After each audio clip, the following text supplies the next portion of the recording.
अस्सलाम वालेकुम viewers, welcome to my channel रोज़ हेल्थ एंड ब्यूटी टिप्स। कैसे हैं आप? उम्मीद करती हूँ कि अल्लाह के फजलो करम से ठीक होंगे।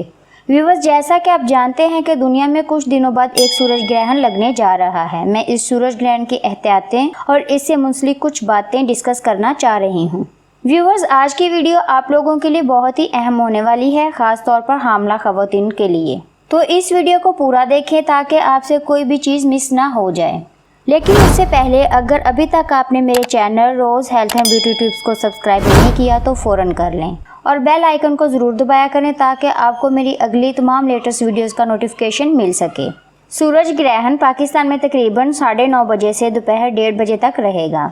माहिरीन के मुताबिक आप सूरज ग्रहण के दौरान भरपूर कोशिश करें कि कमरों की हद तक महदूद रहें, क्योंकि सूरज ग्रहण के दौरान अल्ट्रावायलेट शुआएं बड़ी शिद्दत के साथ ज़मीन पर गिरती हैं और इनकी शिद्दत नॉर्मल दिनों के मुकाबले में 100% ज़्यादा होती है और ये इंसानी आँख और जिल्द से कॉन्टैक्ट में आने पर इसे शदीद नुकसान पहुंचा सकती हैं। इसलिए आप अगर घर से बाहर जाना भी चाहते हैं तो अल्ट्रावायलेट ग्लासेस को ज़रूर इस्तेमाल करें और ख़ास तौर पर बच्चों को इस दौरानिए में खुली जगह पर हरगिज़ ना जाने दें। हामला ख़वातीन भी सूरज ग्रहण के दौरान कुछ एहतियातें इख्तियार कर सकती हैं, जिनमें तेज़दार आले का इस्तेमाल कुछ देर के लिए तर्क कर दें। बाकी घर के काम हस्बे मामूल सर अंजाम दे सकती हैं। हामला ख़वातीन और बच्चों को फीड करवाने वाली माएँ पानी का इस्तेमाल बढ़ा दें। सूरज ग्रहण के दौरानिए में ज़िक्र अज़कार करें, नमाज़ पढ़ें, क्योंकि इस्लाम में इस चीज़ की हिदायत की गई है। अगर आप चाहें तो गोश्त का सदका दे सकते हैं। मेडिकल साइंस के मुताबिक सूरज ग्रहण के बाद पैदा होने वाले बच्चे में कोई भी साइड इफ़ेक्ट नहीं पाया जाता। ये सिर्फ एक मिथ है, लेकिन फिर भी ये कोई ऐसी एहतियात नहीं जिस पर अमल करना ज़्यादा मुश्किल काम है।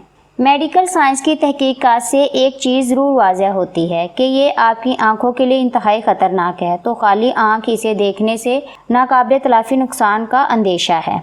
तो आप खुद भी इस चीज़ को सीरियस लें और अपने दोस्तों और रिश्तेदारों से ये इन्फॉर्मेशन ज़रूर शेयर करें ताकि सबका फ़ायदा हो सके।